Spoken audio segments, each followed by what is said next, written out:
دەنگێ گەل دەنگێ کوردستانیە.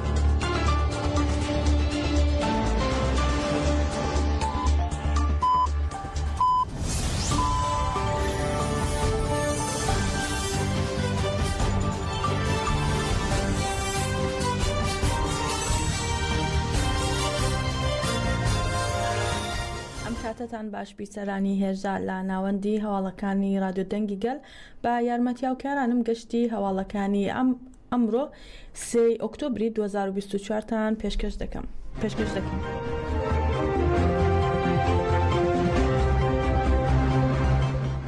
کوردان و ئازادی خوازان لە ئۆسلۆ و فرانکفورت بۆ ئازادی ڕێبەری گەلی کورد عەبدوڵڵا ئۆجەلان چالاکیان ئەنجامدا و گۆشەگیریان شەرمەزار کرد لە لایەن ناوەندی کۆمەڵگەی دیموکراتیکی کوردی ئۆسلۆ.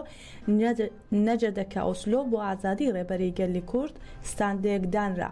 هاوسەرۆکی نەجەدەکە ئۆسلۆ سەبارەت بە گۆشەگیری وتی لەم چالاکیە زانیاری دەربارەی ڕێبەرە پۆ دەدەین و نووسین و کتێبەکانیشی بڵاو دەکەینەوە.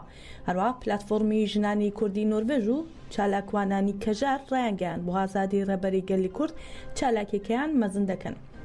لە لایەن ئەنجومەنی فرانکفورتی شەوە و هەروەها ئەنجومەنی ژنان لە فرانکفورت بە بۆنەی ساڵیادی پلانگێڕی نێونەتەوەی ستاندانرا و جەخ کرایەوە پێویستە هەمووان خاوەنداری لە ڕێبەری گەلی کورد بکەن و بانگەوازکرا بۆ بەشداربوون لەو ڕێپێوانەی کە بە پێشەنگایەتی ژنان لە نۆی تشرینی یەکەم ئەو لە فرانکفورت ئەنجام دەدرێت. هەروەها لە چالاکیەکەدا پۆستەری ڕێبەری گەلی کورد و پانکارتەکان دەربارەی گۆشەگیری بەرزکرانەوە.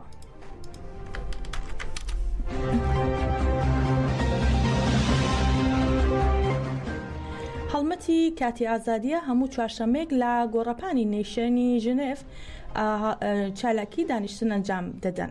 کوردانی ئازادی خوازان لە کانونی دووەمی ساڵی 2021ەوە لە بەردەم نەتەوەی گرتوەکان لە جنێف ئەم چالاکی ئەنجام دەدەن و ڕایانگەیان هەتا ڕێبەرایەتیمان ئازاد نەبێت دەست لە تێکۆشانمان هەڵناگرین. لە چالاکی ئەم هەفتەیەدا لە کەسیەتی گەریلاکانی هەپەگا ڕۆژهات زیلان و حەسەن ئۆگۆز و هەروەها کە لە دژی وەزارەتی ناوخۆی دەوڵەتی تورک چالاکی فیدایان ئەنجام داوە.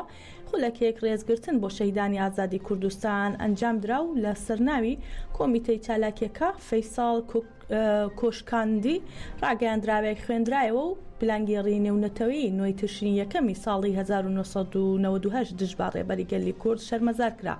دووپاتیان کردەوە دەخوازرێت درێژە با سیاسەتی نکۆڵی و پاکتاوکردن و قڕکردن و داگیرکاری بدەن کە سەدەیەکە دژی گەلی کورد و کوردستان بەردەوامە. هەروەها فەیساڵ ڕایگەیان سیستەمی گۆشەگیری سەربا ڕێبەری گەلی کورد کە نزیکەی 26 ساڵە بەردەوامە لاژێر کنترۆڵی دەوڵەتانی نێونەتەوەی ئەنجام دەدرێت و جەختی کردەوە دەیانەوێت با گۆشەگیری ڕەها ڕێبەرایەتیمان لەگەڵدا ببڕن. ئێمە کوردستانیان و دۆستەکانمان دژی ئەم سیاسەتانە لە گۆڕەپانەکان دەمێنینەوە و هەتا ڕێبەرایەتیمان ئازاد نەبێت دەست لا تێکۆشان هەڵناگرین.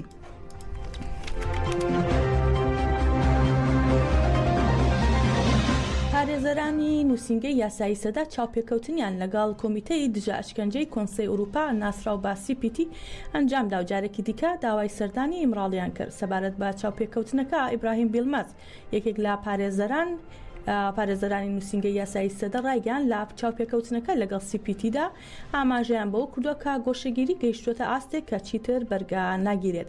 بیلمەز هەروەها ئاماژەی بەوەدا باشاندی CPTیان ڕاگەیاندووە کە نمونەی سیستەمی گۆشەگیری لا ئیمڕاڵی لە هیچ شوێنێکی جیهاندا نییە و وتی ئێمە با CPTمان وتووە کە دەبێت راپۆرتە ئامادەکراوەکانیان ئاشکرا بکەن. هەرچەندە راپۆرتەکە ئاشکرا کراوە بەڵام 2 ساڵی بەسەردا تێپەڕیوە و لەبەر ئەوەی کات بەسەر چووە داوامان لە CPT کردووە کە دەست بەجێ سەردانی ئیمڕاڵی بکاتەوە. هەروەها بیلمەز تشکی خستە سەر خاڵەکانی CPT وتی شاندی CPT ڕایگەیاندووە کە لە ساڵی 1999ەوە با نزیکی لەگەڵ ئیمڕاڵی سەرۆکاریان هەیە و پێیان وتون کە بۆ لابردنی گۆشەگیری بەردەوام لەگەڵ حکوومەتی تورکیا لە دانوستاندندان. هەروەها سەبارەت بە راپۆرتەکە وتویانە بە بێ ڕەزامەندی تورکیا ناتوانن راپۆرتەکان ئاشکرا بکەن بەڵام بۆ وەرگرتنی ڕەزامەندی تورکیا لە هەوڵدان. بیلماز ئاماژەی بەوەش کرد لەگەڵ پەرلەمانتارانی ئەنجومەنی ئەوروپاش هەندێک چاوپێکەوتنی دیپلۆماسی ئەنجام دەدەن و لە چاوپێکەوتنەکاندا باسی گۆشەگیری تون کراوە و سزای زیندانی هەتایی قورسکراویان کردووە.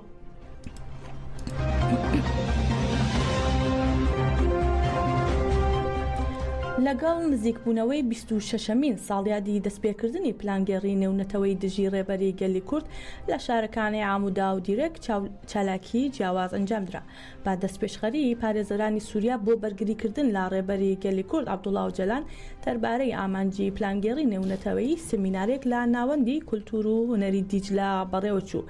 هاوسەرۆکی دەستپێشخەریەکە محەممەد ئەلئەمین نەعیمی باسی لە ئامانجەکانی پلانگێڕی کرد و ڕایگەیان ئامانجی سەرەکی لە ناوبردننی ژیانی هاوبەش و ئاشتیانەی نێوانگەلان بوو بەڵام پلانگێڕان سەر نەکەوتن. هەروەها هاوسەرۆکی دەستپێشخەریەکە تیشکی خستە سەر ڕۆڵی پارێزەران لە بەدەستهێنانی ئازادی جەستەی ڕێبەری گەلی کورد و بانگەوازی کرد بۆ فراوانکردنی گۆڕەپانی چالاکیەکان و ئەنجامدانی خەباتی یاسایی لەم چوارچێوەدا. هەروەها لە لایەکی تریشەوە لە ئامودا لە هەر لەو چوارچێوەیەدا پارتی یەکێتی دیموکرات پەیەدا با هەماهەنگی لەگەڵ ئەنجومەنی شاری ئامودا کۆبوونەوەیەکان لا هۆڵی پەیەدا ئەنجامدا و سەدان دانیشتووی شارەکە ئەندامانی ڕێکخراوە مەدەنیەکان و دامەزراوەکان بەشداری مەراسمەکە بوون. لا کۆبوونەوەکەدا تیشکرایە سەر سیستەمی ئەشکەنجە و قڕکردنی سەر ڕێبەری گەلی کورد و پلانگێڕی نێونەتەوەی پێویستی مەزنکردنی تێکۆشان بوو بەدەستهێنانی ئازادی جەستەی ڕێبەری گەلی کورد. هەروەها لا کۆبوونەوەکاندا سیستەمی ئەشکەنجە و قڕکردن ڕەت کرایەوە.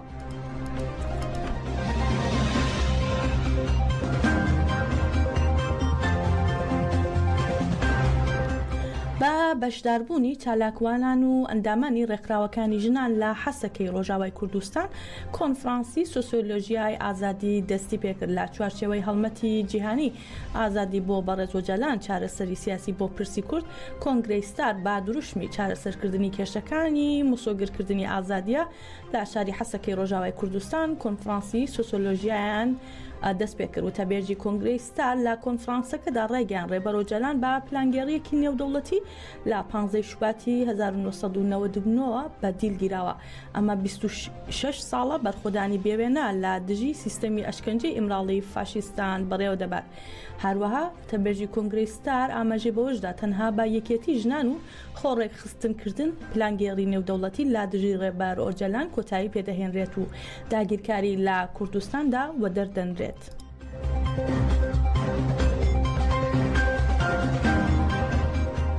ڕووناک مەجید دەڵێت با تێرۆرکردنی شەهید ناگەهان کۆمەلگا بە ئامانجگیرا.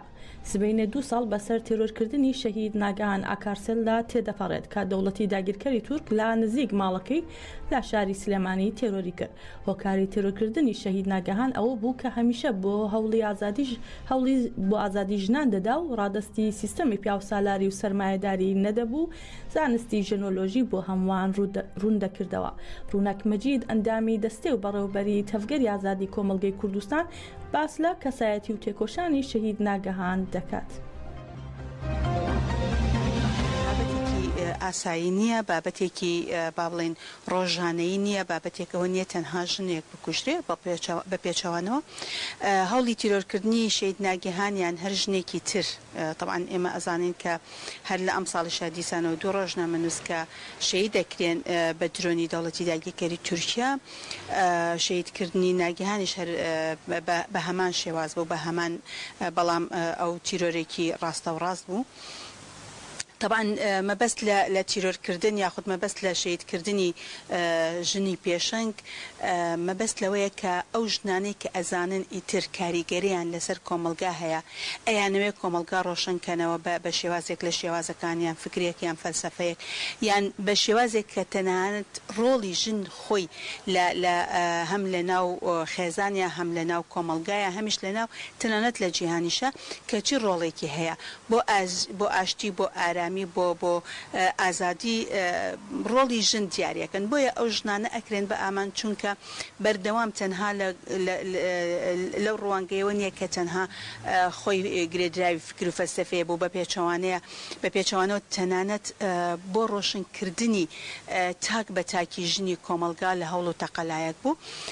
هەڵبەتە ئێمە ئەزانین کە شەهید ناگەهان ژنێک بوو بە عەقڵێتێک و بیر و بۆچوونێکی جیاواز ئەویش کە عقلێتی ژن کە ژن چۆن پێشەنگایەتی بکە ژن چۆن ئازاد بێ ژن بەچی شێوازێک بتوانێت ببێتە مۆمێک بۆ ڕناکردنەوەی هەم کۆمەڵگاکەی و هەم خێزانەکەی و هەمیش با بڵێن بۆ داهاتوو کە بۆ نەوەی داهاتوو ببێتە جرایەک کە بتوانێت ئەو لە سلێمانی بە بەشداری ژمارەیەکی زۆر لە چالاکوانان ڕۆژنامەنووسان خانەوادە و هاوڕێیانی شەهیدان بەڕاستیمی چلەی شەهیدانی ڕۆژنامەنووس گولیستان تاراو هێرو بەهادین لە کۆمپانیای چتر بەڕێوەچوو بەڵێنی درێژەدان با ڕێبازەکەیانیش دووپاتکرایەوە لە مەراسیمەکەدا بەڵگە فیلمێک لەسەر ژیان و تێکۆشان و تەمەنی ڕۆژنامەوانی هەردوو شەهید نمایشکراو لە مەراسیمەکەدا پەیامی سندیکای ڕۆژنامەنووسان لالایەن هاناشوانەوە پێشکەش بە ئامادەبووان کرا و دیاری محەممەدیش بەڕێوبەری سنتەری میترۆ وێتاری میترۆی پێشکەش کرد لە کۆتایی مەراسمەکەدا هونەرمەند سید مێرداد مشعشایی چەند پارچە موزیکێکی پێشکەش بە ئامادەبووان کرد. هەروەها لە بەردەم کۆنسولخانەی حکوومەتی عێراق لە شاری مانچەستەری وڵاتی بریتانیا چلەی هەردوو شەهیدی ڕۆژنامەنووس هێرو بەهادین و گولیستان تارا بە داگیرساندنی مۆم بەرز ڕاگیرا.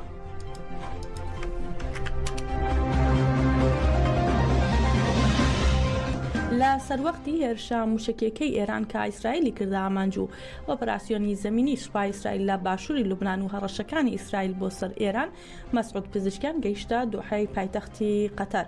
پزیشکیان سەرۆکۆماری ئێران هەڕەشەی لە ئیسرائیل کرد پێشەوەی بەرەو دوحەی پایتەختی قەتەر بڕوات و لە یەکەم سەردانیدا بۆ ئەو وڵاتە لە دوای وەرگرتنی پۆستی سەرۆکۆمار. پزیشکیان لا وتارەکەیدا ڕایگەیان ئەگەر ڕژیمی ئیسرائیل تاوانەکانی لە ناوچەکەدا ڕانەگرێت ئەوە بینەری کاردانەوەی تونتر دەبێت.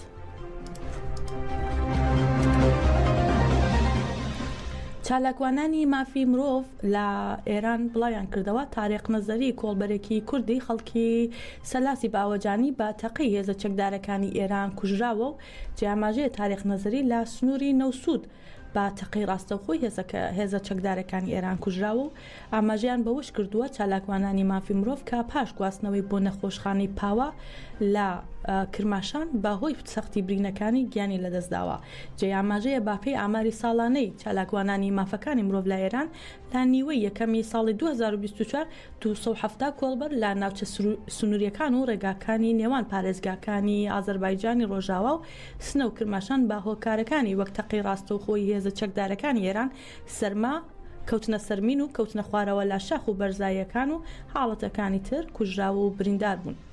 لایەکتریشەوە هەر لە ڕۆژهەڵاتی کوردستان سینا فەرهادی هاوڵاتی 26 ساڵ تەمەن خەڵکی سنە و لە ئەندامانی پێشووی حیزبێکی کوردی ئۆپۆزیسیۆنی ڕژیمی ئێران کاماوەی سێ حەوت و لایەن هێزەمنیکانی ڕژیمی ئێرانەوە دەست بەسەر کرابوو با شێوەیەکی گوماناوی گیانی لەدەستداوە. ئەم هاوڵاتی گەنجە لە کاتێکدا 4 ڕۆژ پاش ئازادی لا گرتوخانە ئیداری ئیتلاعات تووشی حاڵەتێک وەک جەڵدەی دڵ بووە کە لە ماوەی لێپرسینەوە لا ژێر کوشاری جەستەی و ڕۆحیدا بووە.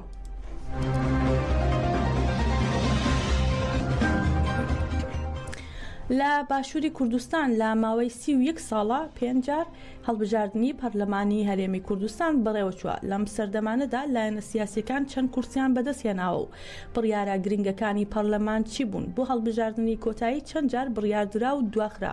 گرنگی هەڵبژاردننی ئەم جارە و ئەگەری جارێکی تری دواخستنی کاریگەری بارودۆخی عێراق و هەرێم ڕێککەوتنی عێراق دەوڵەتی تورک و پەدەکە بۆ داگیرکاری لەسەر هەڵبژاردن چی دەبێت. لەو بارەیەوە هاوکارانمان دۆسیەکان ئامادە کردووە با گوێی لێ بگرین و بەم جۆرەش گەیشتینە کۆتایی هەواڵەکانی ئەمڕۆمان کاتێکی خۆشتان ببێت. ئامارەکانی پێنج خولەکەی هەڵبژاردننی پارلەمانی هەرێمی کوردستان.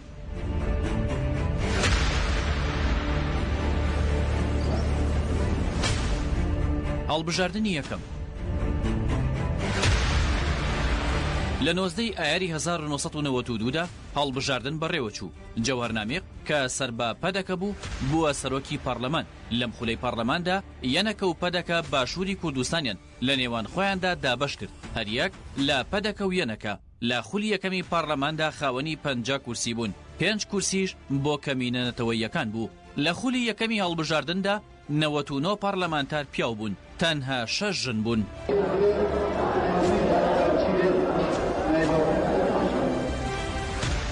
هەڵبژاردننی دووەم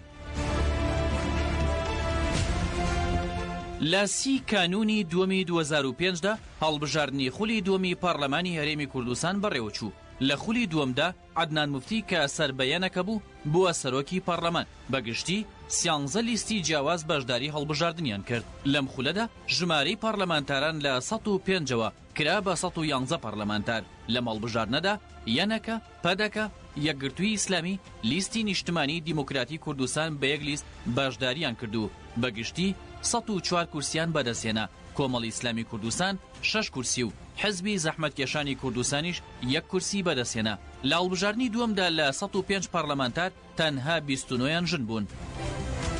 هەڵبژاردنی سێم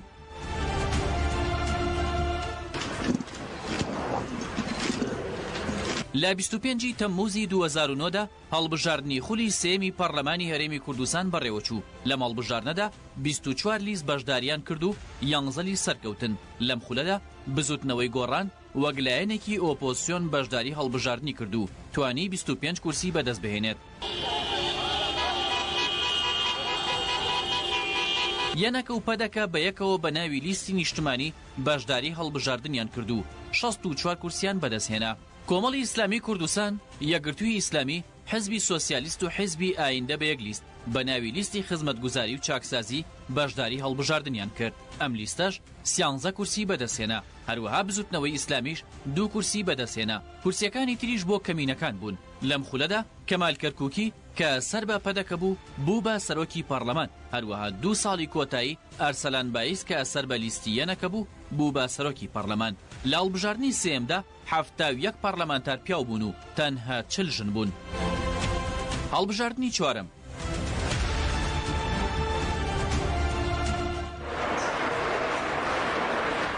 لە 21 ئەیلولی 2013دا هەڵبژاردنی خولی چوارەمی پارلەمانی هەرێمی کوردستان بەڕێوەچوو. لە هەڵبژاردنەدا 31 لیست بەشداریان کرد و لەو ژمارەیەش 17 لیست سەرکەوتن.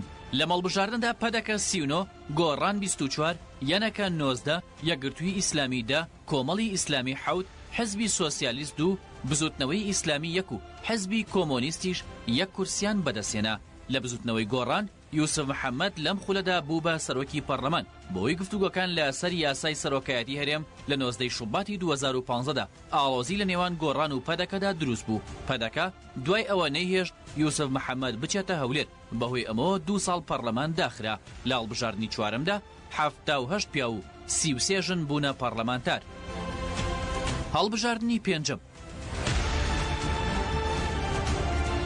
لە 30 ئەیلولی 2018دا هەڵبژاردنی خولی پێنجەمی پەرلەمان بەڕێوەچوو. لەم هەڵبژاردنەدا پەدەکە 45، یەنەکە 21، بزوتنەوەی گۆڕان 12، نەوەی نوێ 8، کۆمەڵی ئیسلامی 7، یەکگرتووی ئیسلامی و بزوتنەوەی ئیسلامی 5، حزبی کۆمۆنیست 1 و حزبی سۆسیالیستیش 1 کورسیان بەدەستهێنا. لە 11 تەمموزی 2019دا لە فراکسیۆنی یەنەکە ڕێوازفایق بوو بە سەرۆکی پارلەمانی هەرێمی کوردستان. لە خولی پێنجەمی هەڵبژاردنی پارلەمانی هەرێمی کوردستاندا تەنها 33 ژن و 77 پیاو بوون. واتە لە هەر 5 هەڵبژاردنی پارلەمانی هەرێمی کوردستاندا لە کۆی 549 پارلەمانتار تەنها 142یان ژن بوون.